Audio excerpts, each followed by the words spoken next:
So it's currently October, which pretty much means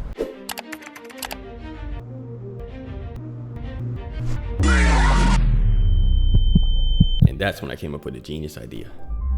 Wait a minute, what if I just make a horror game that trolls?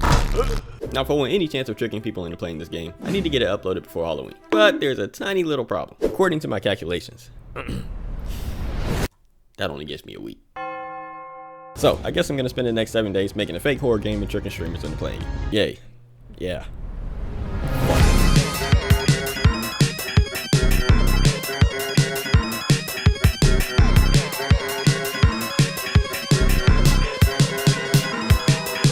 Alright, so before we start making the game, I kinda need to upgrade to the latest version of Godot. Because I mean, just look at all these cool new features I'm missing out on. But you see, upgrading Godot could cause my laptop to crash. Because, come on, look at it. It's a piece of shit. But who cares, right? And plus, I really want those cool new features. And wow, would you look at that? I mean, I don't even know what they do, but they're so cool. Wait a minute. What's that noise? Now, obviously, we need a plan. But I'm not talking about your average plan. No. Because the first step to making a fake horror game, stay with me here, is to trick them into thinking it's a real horror game. Which means I need a convincing story. But since I only have a week to do this, luckily there's this little trick all game developers use called, if I make it a demo, I don't actually have to finish it. Anyway, the next step to making this game convincing is obviously that sweet, juicy atmosphere. And luckily for you, I happen to know a lot about sweet, juicy things. So I hopped on over to Blockbench and started by whipping up a 3D model for their apartment. But Nova, why aren't you using Blender? Oh yeah, you're right. Well, gee, I don't know. Maybe because my laptop is a piece of shit. Boom, baby. Just like that, we have an apartment. And after adding some color and a noise texture, voila. Yeah, that's about as good as it's gonna get. After porting it into the game, we're still missing that sweet, juicy atmosphere. But don't you worry, because like I said, I'm a professional, and I have this all under control. Ability turns it off just the same. This doesn't make our scene dark though, because a lot of I thought you said you knew what you were doing. And wow, would you look at that? I mean, that's a lot of atmosphere if you ask me.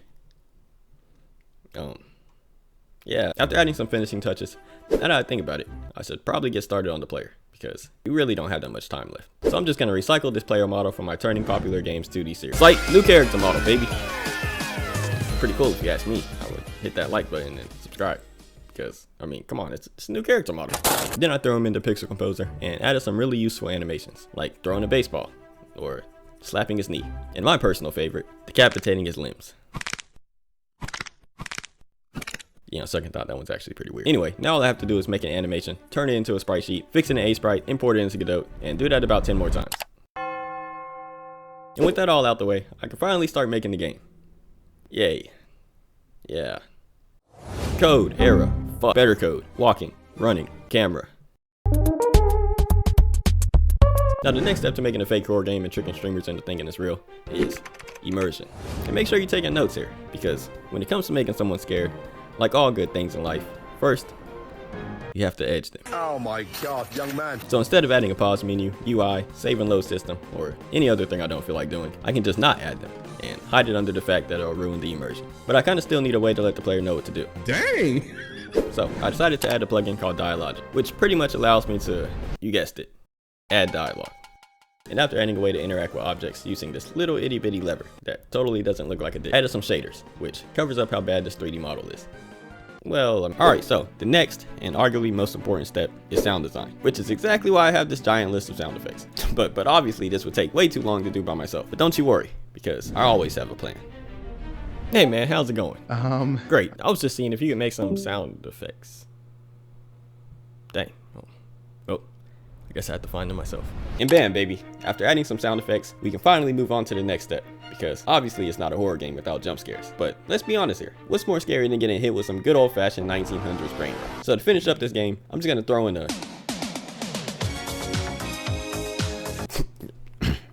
Sorry about that. It was just too perfect. And now that I think about it, the player kind of looks like someone. Anyway, after setting up the scariest jump scare imaginable, I downloaded it, took some totally real looking screenshots, and wrote this. A completely immersive game with a killer story that will knock your socks off. I mean, come on. No one's gonna expect anything. But I guess there's only one way to put that to the test. But how are you going to get streamers to play the game? I'm glad you asked. And, well, Nova. I just so happen to have some of that clout, You still as there? people like to say. So, this should be pretty easy. Nova. Hi, Case. It's Nova. I just developed an extremely amazing game called Wake Up Brick, and I think you would enjoy the great story and effort put into it. And that's when I remembered. I never said they had to be popular streamers. There's no way. Is this the game?